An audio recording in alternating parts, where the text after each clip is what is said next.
السلام علیکم ورحمۃ اللہ وبرکاتہ۔ فہم القرآن کورس کلاس 149 میں آپ سب کو خوش آمدید ہے۔ اہلاً و سہلاً مرحبا۔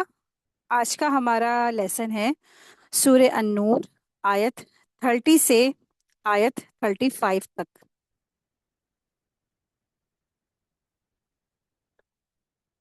رسول اللہ صلی اللہ علیہ وسلم نے قرآن کریم اور علم دین حاصل کرنے والوں کے بارے میں بہت سارے فضائل بتائے ہیں۔ انہی میں سے ایک فضائل یہ بھی ہے کہ آپ صلی اللہ علیہ وسلم نے ارشاد فرمایا ہے کہ قرآن مجید کا علم سیکھنے والوں کا جو درجہ ہے، جو اہمیت ہے، وہ کیا ہے؟ فی سبیل اللہ مجاہد، یعنی مجاہد فی سبیل اللہ کے وہ برابر ہوتے ہیں۔ ایک طرف جو ایک انسان جنگ کے میدان میں لڑائی جو جنگ کر کے اسلام کا ساتھ دے رہا ہوتا ہے، اللہ کا کلمہ بلند کر رہا ہوتا ہے، دشمنان اسلام سے لڑ رہا ہوتا ہے، اور پھر دوسرا وہ شخص جو قرآن کا علم دین کا جو علم حاصل کرتا ہے، اس طریقے سے پھر وہ کفر کو اور جو لا علمی کے اندھیروں کو دور کرتا ہے علم حاصل کر کے۔ تو دونوں ہی کے درجے کیا ہے؟ برابر ہے۔ تو علم حاصل کرنے والے یعنی طالب علم جو ہوتے ہیں، مجاہد فی سبیل اللہ کے برابر ہے۔ تو الحمدللہ اللہ سبحانہ تعالیٰ سے دعا ہے کہ اللہ سبحانہ تعالیٰ ہم سب کا یہاں پر بیٹھ کر کے یہ علم حاصل کرنا کرانا اس کو ہمارے لیے آسان فرمائے، قرآن کا فہم عطا فرمائے، اور اللہ تعالیٰ ہم سب سے راضی ہو جائے، اور اللہ تبارک تعالیٰ آخرت میں ہم سب کو اپنے پاس میں قرب عطا فرمائے، ٹھکانہ عطا فرمائے، ہم سب کو اپنے والدین کے لیے صدقہ جاریہ بنا دے، ہم سب کی اولادوں کو ہم سب کے لیے صدقہ جاریہ بنا دے۔ رب ارحمہما کما ربیانی صغیرا، آمین یا رب العالمین۔ نحمده ونصلي على رسوله الكريم، أما بعد، فأعوذ بالله من الشيطان الرجيم، بسم الله الرحمن الرحيم، رب اشرح لي صدري ويسر لي أمري واحلل عقدة من لساني يفقه قولي، ربي زدنا علما، ربي يسر ولا تؤثر وتمم بالخير وبك نستعين، آمين يا رب العالمين۔ بسم الله الرحمن الرحيم۔ آیت دیکھیے، آیت نمبر 30 ہے۔ قل للمؤمنين يغضوا من أبصارهم ويحفظوا فروجهم، ذلك أزكى لكم، إن الله خبير بما يصنعون۔ مسلمان مردوں سے کہو کہ وہ اپنی نگاہیں نیچی رکھیں اور اپنی شرمگاہوں کی حفاظت رکھیں، یہی ان کے لیے پاکیزگی ہے۔ لوگ جو کچھ کر رہیں گے، اللہ تعالیٰ سب چیز کا خبردار ہے، خبر رکھنے والا ہے۔ تو آیت نمبر 30 اور آیت نمبر 31، ان آیات میں گھر کے اندر پردے کے حوالے سے اللہ سبحانہ تعالیٰ نے کئی ہدایت دی ہیں۔ تو 5 احکامات اللہ نے دیے ہیں ان دونوں آیتوں میں۔ پہلا یہاں پر جو ہے مرد اور خواتین جو کیا ہے، دونوں کے لیے ایک جو خاص احکامات کیا ہے کہ ان لوگوں کو اپنی نگاہوں کو نیچی رکھنا ہے، نگاہوں کی حفاظت کریں۔ نامحرم پر نگاہ ڈالنا تو گناہ ہے، اور بالغ ہونے کے بعد تو بالغ محرم جو ہوتے ہیں ان پر نگاہ ڈالنے سے، نابالغ جو مطلب کہ غیر جو لوگ ہوتے ہیں غیر محرم پر جو بالغ ہیں ان کے اوپر نگاہ ڈالنے سے انسان کو اجتناب کرنا ہے، چاہے وہ مرد ہو چاہے وہ عورت ہو، دونوں کے لیے ہی نگاہوں کی حفاظت کا حکم ہے۔ دوسرا یہاں حکم ہے کہ مرد اور خواتین اپنی عصمت کی حفاظت کریں اور ایسا لباس پہنے جو زیب تن ہو، یعنی کہ جو کور کرنے والا ہو، ڈھیلا ڈالا ہو، سطر کو پوری طرح کور کر لے۔ اور جو خاتون خاص کر کے ان کے لیے اس میں جو ہے اللہ سبحانہ تعالیٰ نے احکامات دیے آیت نمبر 31 میں کہ کیسا ان کو پہننا ہے۔ پھر تیسرا احکامات ان آیتوں میں ملتا ہے کہ خواتین شعوری طور پر اپنی زیب زینت ظاہر نہ کریں سوائے اس زینت کے جو از خود ظاہر ہو جائے، یعنی کہ ایک جو زینت ہوتی ہے، اب جیسے مثال کے طور پر دور سے پہچان لیتا ہے نا کہ کون مرد ہے کون عورت، کچھ چیزیں اللہ نے ایسی بنائی ہوتی ہے تو وہ جو چیزیں ظاہر ہو جاتی ہیں اس کو تو کوئی کیسے بھی ڈھانپ نہیں سکتا ہے نا، چھپا نہیں سکتا ہے۔ لیکن اپنے گھر کے اندر جب خواتین رہیں گی ان کو کس طریقے سے رہنا ہے، اور باہر جب جائیں گی تو اپنے آپ کو پورا کور اپ کر کے جائیں گی، پھر بھی وہ اپنے آپ کو پورا انہوں نے کور کیا لیکن تب بھی وہ پہچان لی جاتی ہیں کہ اس کے اندر کون ہے، ایک عورت ہے، تو پھر وہ تو کیا ہے، پھر وہ اس سے مستثنا ہے۔ پھر چوتھا احکامات اللہ نے یہاں یہ فرمایا ہے کہ جو خواتین ہیں وہ اضافی چادر یعنی خمار کے ذریعے سے اپنے سینوں کے ابھار کو وہ چھپا لیں۔ یہاں پر آیت نمبر 31 میں یہ حکم اللہ نے کلیئر عطا فرمایا ہے۔ پھر پانچواں حکم یہ ہے کہ خواتین شوہر اور محرم مردوں کے سوا کسی کے سامنے اپنی زیب و زینت یعنی چہرہ نہ کھولیں گی، ٹھیک ہے۔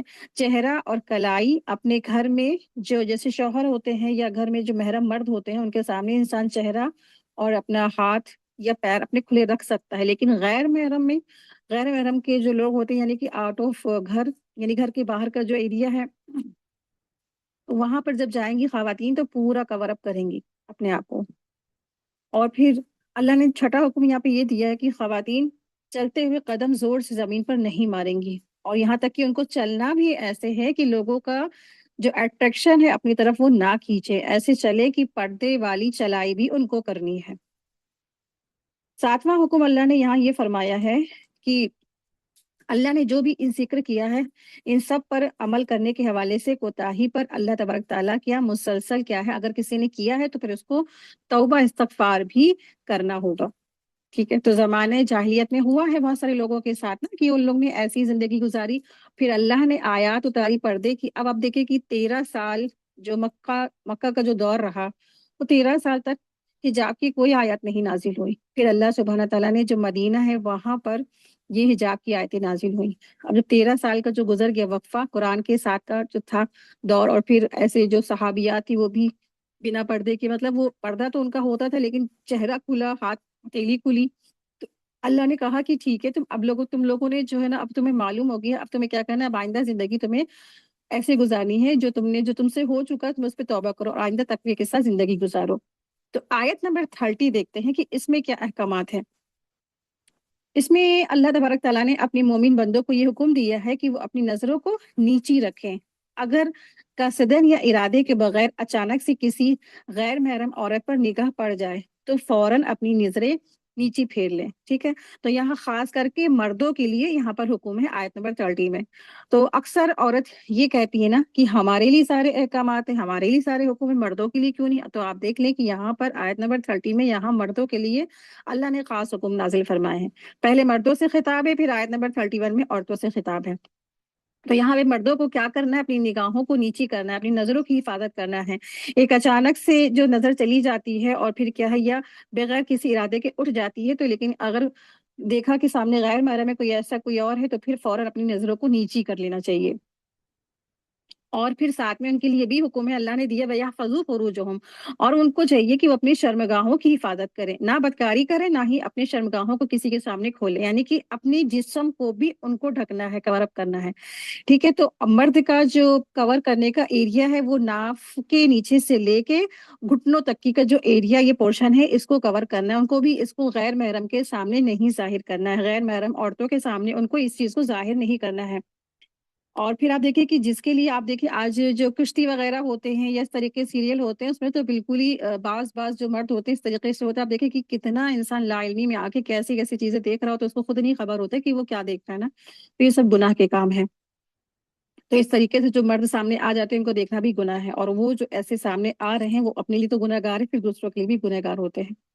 تو ان دونوں باتوں پر عمل کرنے سے مسلمان کی روح دراصل کیا ہوتی ہے، پاکیزہ ہوتی ہے۔ ذالک ازکی لہم، تو اللہ سبحانہ تعالیٰ فرما رہے ہیں کہ یہ دونوں چیزیں کیا ہے، تمہارے لیے پاکیزہ ہے۔ آپ دیکھیں کہ جو نگاہ ہوتی ہے انسان کی وہ ساری ہی گناہوں کا جو مرکز ہوتی ہے، سٹارٹنگ وہیں سے ہوتی ہے۔ جو گناہ انسان کی شروعات ہوتی ہے وہ کہاں سے ہوتی ہے؟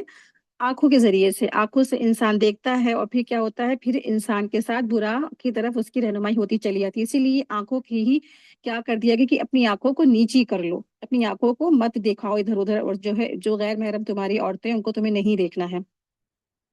تو اللہ سبحانہ تعالیٰ فرما رہے ہیں کہ قُل لِّلْمُؤْمِنِينَ يَغُضُّوا مِنْ أَبْصَارِهِمْ، کہ کہہ دیجئے مومنوں سے وہ اپنی نگاہوں کو نیچی کر لیں۔ تو زنا اور بہتان سے محفوظ رکھنے کے لیے گھروں میں داخلے کے آداب بیان فرمانے کے بعد نظر کی حفاظت کا حکم دیا گیا ہے، کیونکہ آدمی کے دل کا جو دروازہ ہوتا ہے نا وہ یہی ہوتا ہے، آنکھیں، اور تمام جو شہوانی فتنوں کا جو اسٹارٹنگ ہوتی ہے عموماً وہ یہیں سے ہوتی ہے۔ احمد شوقی نے کہا ہے کہ وہ کہتے ہیں کہ کیا ہوتا ہے، پہلے شروعات کیا ہوتی ہے، وہ کہتے ہیں کہ نظر ملتی ہے، پھر مسکراہٹ، پھر سلام، پھر باتیں، پھر وعدے، پھر ملاقاتیں تک بات پہنچ جاتی ہے، اور پھر کیا ہے، پھر اسٹارٹنگ ہو جاتی ہے زنا۔ تو اس سے پہلے جو ہم لوگ نے آیت پڑھی تھی آیت نمبر 27 میں اللہ تبارک تعالیٰ نے فرمایا تھا یا ایھا الذین آمنوا کے ساتھ، کہ براہ راست مخاطب فرمایا جیسا کہ لا تتبعوا خطوات الشیطان، اللہ نے یہ بھی فرمایا لا تدخلوا البیوت غیر بیوتکم، اس سے پہلے بھی یہ یہاں رسول اللہ صلی اللہ علیہ وسلم کو مخاطب کر کے فرمایا کہ مومن مردوں سے کہہ دیجئے کہ اس کی وجہ سے معلوم یہ ہوتی ہے کہ نظروں کا معاملہ نہایت خطرناک ہے اور اسے روکنا نہایت مشکل کام ہے، اس لیے اللہ تعالیٰ نے